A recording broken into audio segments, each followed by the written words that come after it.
दिए गए organic spectroscopic datas के आधार पर हम किस प्रकार ऑर्गेनिक स्ट्रक्चर का डिटर्मिनेशन कर सकते हैं, उसके बारे में हम इस वीडियो में चर्चा करेंगे।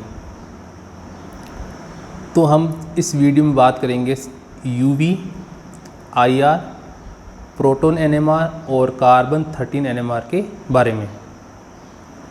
और इनमें से भी सबसे इम्पोर्टेंट जो स्पेक्ट्रोस्कोपी होती है वो होती है आपके आईआर और प्रोटॉन एनएमआर, जो कि किसी ऑर्गेनिक स्ट्रक्चर को डिटरमाइन करने के लिए सबसे ज़्यादा हेल्पफुल होती है। विदाउट आईआर और प्रोटॉन एनएमआर के आप ऑर्गेनिक स्ट्रक्चर का 100% एक्यूरेट डिटर्मिनेशन नहीं कर सकते हो। जहाँ तक यूवी की बात है तो यूवी का यूज हम आफ्टर डिटर्मिनेशन, यानी हमने ऑर्गेनिक स्ट्रक्चर को लगभग डिटरमाइन कर लिया है उसके स्ट्रक्चर को, उसके बाद में उसमें कितने मल्टीपल बॉन्ड है अथवा उसमें किस प्रकार का कॉन्जुगेशन है, तो उसको हम यूवी की सहायता से अच्छे से क्लेरिफाई कर सकते हैं। तो सबसे पहले हम बात करते हैं यूवी की। तो यूवी में यदि हमें सिंगल बॉन्ड दे रखा है तो सिंगल बॉन्ड में दो कंडीशन पॉसिबल है।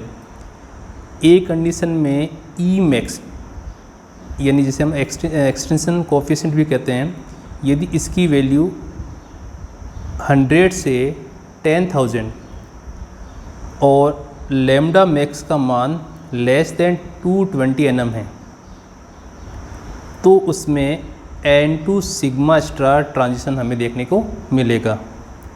जिसमें एग्जांपल्स की यदि बात करें हम एमीन्स, एल्कोहल, ईथर और थायोल्स। इसमें एक चीज़ आप ये ध्यान रखना कि इसमें जो नॉन बॉन्डिंग इलेक्ट्रॉन्स जो होंगे वो कॉन्जुगेशन में किसी प्रकार से भाग नहीं लेंगे। इसमें एक एक्सेप्शन है, CN जो ग्रुप होता है, साइनो जो ग्रुप है आपके, उसमें N2 पाई ट्रांजिशन है, लेकिन वो आपके इसी फील्ड में देखने को मिलेगा, जिसके लिए ई मैक्स का मान लेस देन 100 होगा। अब बात करते हैं सेकंड केस की, जिसमें ई मैक्स का मान 10 से 100 के बीच में है। इसके अलावा लैम्डा मैक्स जो है वो 250 से 360 nm है। तो इस केस में हमें N2 पाई ट्रांजिशन देखने को मिलेगा। इसके एग्जांपल्स की यदि बात करें तो unconjugated aldehyde, ketone, acid derivative, azo compounds और नाइट्रो कंपाउंड्स। तो ये तो बात हुई सिंगल बैंड की, जिसमें दो पॉसिबिलिटी हमारे पास में होती है। फिर बात करते हैं टू बैंड्स की। तो यदि ई मैक्स की वैल्यू 1000 से 10,000 के बीच में है और लैम्डा मैक्स की जो वैल्यू है वो अबाउट 200 nm है, तो इस कंडीशन में हमें एरोमेटिक सिस्टम देखने को मिलेगा। और यदि मोर देन वन बैंड हमें दे रखा है और ई मैक्स की वैल्यू 10,000 से 20,000 और लैम्डा मैक्स की वैल्यू ग्रेटर देन 210 nm है, तो वहाँ पर हमें alpha beta unsaturated carbonyl compound देखने को मिलेंगे। तो ये कुछ यूवी डेटास थे जिसको हमें ध्यान रखना है। और इसमें जो डबल बॉन्ड इक्विवेलेंट के जो फॉर्मूलाज हैं उनके बारे में हम अगले वीडियोज़ में चर्चा करेंगे।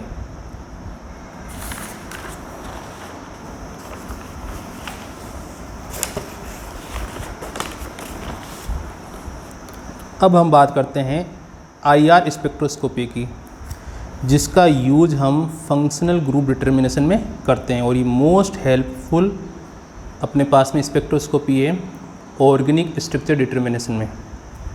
तो स्टार्टिंग हम करते हैं, सबसे पहले हम इस जो हम डेटाज काम में लेंगे वो आपकी मेनली स्ट्रेचिंग फ्रीक्वेंसी होगी। तो सबसे पहले हम बात करते हैं HF की। तो HF में इसकी जो स्ट्रेचिंग फ्रीक्वेंसी होती है वो लगभग आपके 4100 के लगभग होती है। उसके बाद बात करते हैं हम 3300 3700 के बीच की जो ये रेंज है, इसमें हमें एल्कोहलिक अथवा फिनोलिक, इसके अलावा जो एमीन ग्रुप हैं उनकी स्ट्रेचिंग फ्रीक्वेंसी हमें देखने को मिलेगी। यदि बात करें हम एल्कोहलिक OH की स्ट्रेचिंग फ्रीक्वेंसी की, तो इसका मान लगभग आपके 3600 cm इनवर्स के बराबर होता है। कब? जब उसमें किसी प्रकार की कोई हाइड्रोजन बॉन्डिंग नहीं है। इसके अलावा यदि प्राइमरी एमीन है तो उसमें जो NH स्ट्रेचिंग फ्रीक्वेंसी होगी उसका मान लगभग आपके 3500 cm इनवर्स के बराबर होगी। और जो सेकेंडरी एमीन है उसका मान 3500 से थोड़ा सा कम, लगभग आप मान लो 3450 3450, उसके अप्रोक्स आपको सेकेंडरी एमीन में NH की स्ट्रेचिंग फ्रीक्वेंसी देखने को मिलेगी। अब बात करते हैं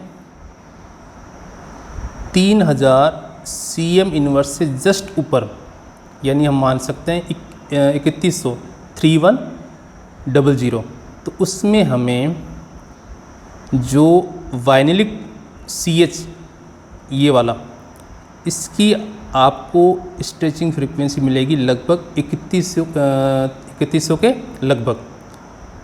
इसके अलावा जस्ट हम 3000 से यदि नीचे चलते हैं 2950 के लगभग, तो हमें जो sp3 बॉन्डेड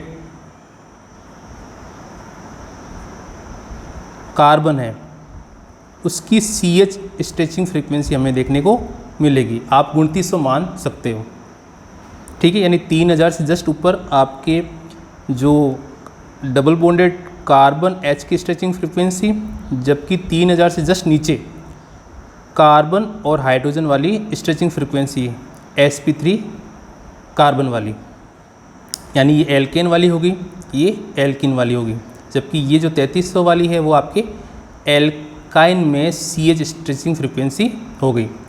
अब बात करते हैं 2720 से 2820 में। इसमें आपको ये जो एल्डिहाइडिक प्रोटॉन है इसकी और ये जो कार्बन है यानी CH की स्ट्रेचिंग फ्रीक्वेंसी हमें देखने को मिलेगी 2720 और 2820 पे, यानी दो हमें एब्जॉर्प्शन बैंड देखने को मिलेंगे। किसमें?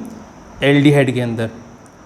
फिर हम बात करते हैं 2200 से जस्ट अबोव, 2250 मान सकते हो आप, उसमें हमें CN की स्ट्रेचिंग फ्रीक्वेंसी देखने को मिलती है, जबकि 2200 से जस्ट आप बिलो आ जाओ यानी 2150, उसमें हमें कार्बन ट्रिपल बॉन्ड कार्बन की स्ट्रेचिंग फ्रीक्वेंसी देखने को मिलेगी। फिर लगभग 2000 के अप्रोक्स आपको ये जो कीटीन जो होता है, कीटीन में जो CO ग्रुप होता है उसकी स्ट्रेचिंग फ्रीक्वेंसी आपको देखने को मिलती है 2000 के लगभग। फिर 1680 से 1850 की जो रेंज है उसमें हमें different type of carbonyl compound, उनकी जो CO ग्रुप की स्ट्रेचिंग फ्रीक्वेंसी होती है उनकी वैल्यू हमें देखने को मिलती है। जैसे कि बात करें यदि Z की जगह यदि NH2 ग्रुप है यानी एमाइड है, उस केस में उसका मान आपके 1690 हो जाएगा। यदि कार्बोक्सिलिक एसिड दे रखा है तो 1710, कीटोन यदि दे रखा है तो 1715, एल्डिहाइड यदि दे रखा है तो 1725 CM इनवर्स, एस्टर यदि दे रखा है तो 1735। एनहाइड्राइड में दो बैंड हमें देखने को मिलते हैं, एक तो 1760 पे और एक 1810 पे, और एसिड क्लोराइड के लिए 1800 CM इनवर्स एब्जॉर्प्शन बैंड हमें देखने को मिलते हैं। अब बात करते हैं जो एल्किन का कार्बन डबल बॉन्ड कार्बन है, इसके लिए जो स्ट्रेचिंग फ्रीक्वेंसी जो होती है वो आपकी 1640 से 1660 के बीच में पाई जाती है। फिर हम बात करते हैं 1450 से 1650, इसमें जो एरोमेटिक रिंग में जो कार्बन डबल बॉन्ड कार्बन है उसकी स्ट्रेचिंग फ्रीक्वेंसी देखने को मिलती है, यानी 1450 से 1640 तो aromatic carbon double bond carbon, और इससे जस्ट ऊपर चलोगे आप 1640 से 1660, उसमें जो एलिफेटिक यदि हम बात करें, simple carbon double bond carbon, उसकी हमें स्ट्रेचिंग फ्रीक्वेंसी देखने को मिलेगी। फिर हम चलते हैं 1000 से लगभग 1300, उसमें हमें ईथर में जो ऑक्सीजन और कार्बन की स्ट्रेचिंग फ्रीक्वेंसी होती है वो हमें देखने को मिलेगी 1000 से 1300 के बीच में। इसके अलावा जो एस्टर का जो आपके ये वाली जो फ्रीक्वेंसी है वो भी इसी रीजन में हमें देखने को मिलेगी। फिर 970 पे हमें जो ट्रांस एल्किन है उसमें CH स्ट्रेचिंग फ्रीक्वेंसी हमें देखने को मिलती है। इसके अलावा यदि सिस एल्किन है तो उसके लिए हमें CH जो फ्रीक्वेंसी होगी इसके लिए वो हमें 700 के लगभग देखने को मिलती है। आप ये जो CH जो है ये बेंडिंग इनकी वाइब्रेशन होती है, स्ट्रेचिंग नहीं है, बेंडिंग वाइब्रेशन हमें देखने को मिलते हैं 970 पे ट्रांस के लिए और 700 पे आपको सिस वाले CH के लिए।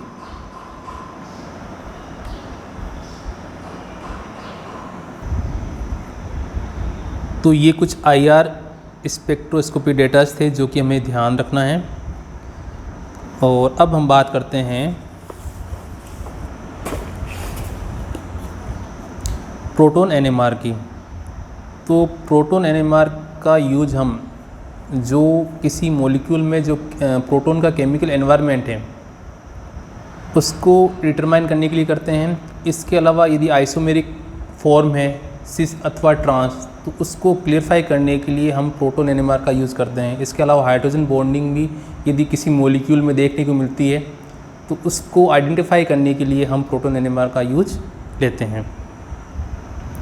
तो इसमें सबसे पहले हम बात करते हैं जो इनोलिक प्रोटॉन होता है उसके लिए केमिकल शिफ्ट का मान होता है 15 से 17 ppm।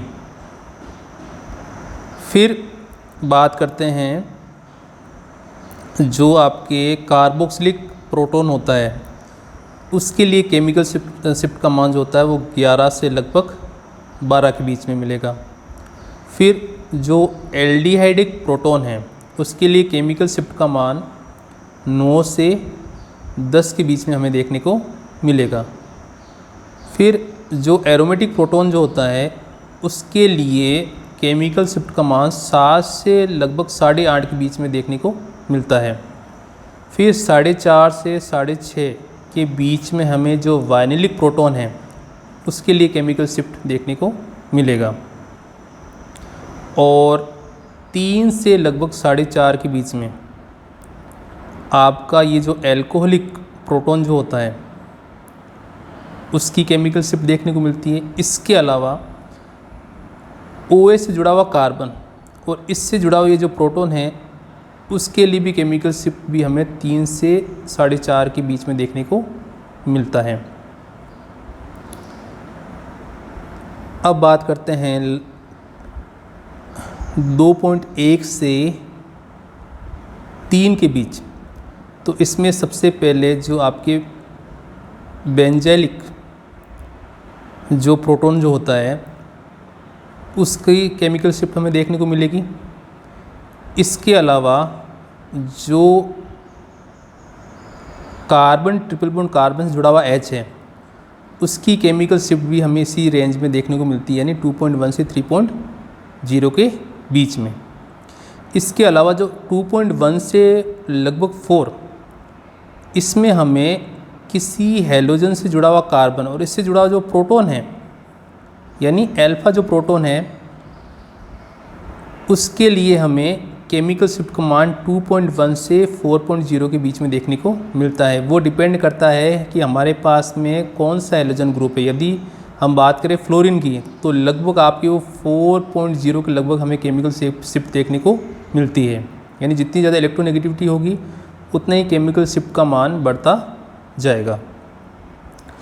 और अप्रोक्स 2.1 पे हमें जो CO ग्रुप के पास में जो अल्फा कार्बन होता है उससे जुड़ा हुआ जो प्रोटॉन है उसके लिए केमिकल शिफ्ट का मान देखने को मिलेगा 2.1। फिर हम चलते हैं 1.7 पे। तो 1.7 पे हमें एलाइलिक जो प्रोटॉन होता है उसके लिए केमिकल शिफ्ट देखने को मिलेगा, यानी 1.7 किसके लिए? एलाइलिक प्रोटॉन के लिए। फिर 0 से 1.5 के बीच में हमें एल्केन से जुड़े हुए प्रोटॉन उनकी केमिकल शिफ्ट की वैल्यू देखने को मिलेगी। और यदि हम 0 से माइनस की ओर चलेंगे तो जैसे -1 पे मेटल हाइड्राइड जो होते हैं उनके लिए प्रोटॉन NMR जो, या हम कह सकते हैं प्रोटॉन जो होगा, उनकी केमिकल शिफ्ट देखने को मिलेगी माइनस में। इसके अलावा और यदि माइनस में हम चलेंगे तो जो एनुलिन में इंटरनल प्रोटॉन जो होते हैं उनके लिए हमें केमिकल शिफ्ट का मान -2 और इससे भी नेगेटिव वैल्यू देखने को मिलती है। तो ये कुछ केमिकल शिफ्ट की वैल्यू थी जो कि आपको ध्यान रखनी है। अब हम बात करते हैं कपलिंग कांस्टेंट की। तो सबसे पहले हम बात करते हैं विशनल प्रोटॉन में। तो विशनल प्रोटॉन में यदि जो एंगल है वो यदि 60 डिग्री है तो इनके लिए कपलिंग कांस्टेंट का मान जो होगा वो 2 से 6 हर्ट्ज़ के बीच में होगा। इसके अलावा यदि दोनों प्रोटॉन के बीच में 180 डिग्री यदि एंगल है तो कपलिंग कांस्टेंट का मान बढ़ जाएगा, यानी उसके लिए 5 से 14 हर्ट्ज़ का मान हो जाएगा। अब बात करते हैं सिस और ट्रांस आइसोमर की। तो इन दोनों में जो कपलिंग कांस्टेंट होगा उसकी जो वैल्यू होगी वो होगा 7 से 12 हर्ट्ज़। इसके अलावा ट्रांस के लिए इसकी वैल्यू बढ़ जाएगी, यानी 13 से 18 हर्ट्ज़ अपन को देखने को मिलेगी। अब बात करते हैं एरोमेटिक सिस्टम में। तो ऑर्थो यानी H1 और H2 इसके लिए कपलिंग कांस्टेंट का मान 6 से 9 हर्ट्ज़ के बीच में होगा। मेटा की बात करें यानी 1 और 3 के बीच में, तो इसके लिए इसकी वैल्यू जो होगी वो 1 से 30 हर्ट्ज़ के बीच में होगी। और यदि पैरा की बात करें तो वैल्यू जो होगी वो और भी कम हो जाएगी, यानी 0 से 1 हर्ट्ज़ के बीच में हमें देखने को मिलती है। अब हम बात करते हैं विनाइलिक प्रोटॉन में। तो विनाइलिक प्रोटॉन में जेमिनल हाइड्रोजन की बात करें यानी JA और B की, इनके लिए कपलिंग कांस्टेंट का मान 0 से 7 हर्ट्ज़ के बीच में होगा।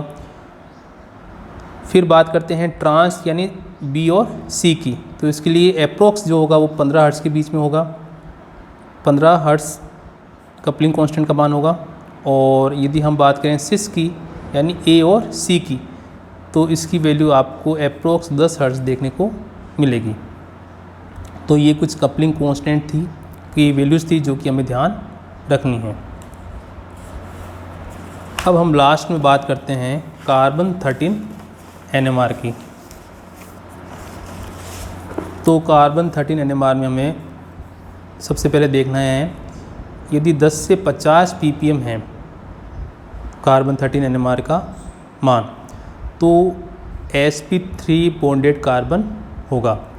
यदि वैल्यू 35 से आपके 80 ppm है तो जो कार्बन होगा वो किसी इलेक्ट्रोनेगेटिव एटम के साथ में जुड़ा हुआ होगा। फिर हम बात करते हैं 65 से 80 ppm की। तो इसमें हमें कार्बन ट्रिपल बॉन्ड कार्बन वाले कार्बन की हमें वैल्यू देखने को मिलेगी। फिर 110 से 175 ppm में हमें जो एल्कीन और एरोमेटिक जो हाइड्रोकार्बन है उनमें कार्बन डबल बॉन्ड कार्बन की कार्बन 13 NMR वैल्यू देखने को मिलेगी। फिर 160 से 220 ppm पर हमें एस्टर और कार्बोक्सिलिक एसिड की वैल्यू देखने को मिलती है। इसके अलावा 185 से 220 ppm यदि कार्बन 13 NMR का मान आ रहा है तो उसमें हमें कीटोन अथवा एल्डिहाइडिक ग्रुप देखने को मिलेगा।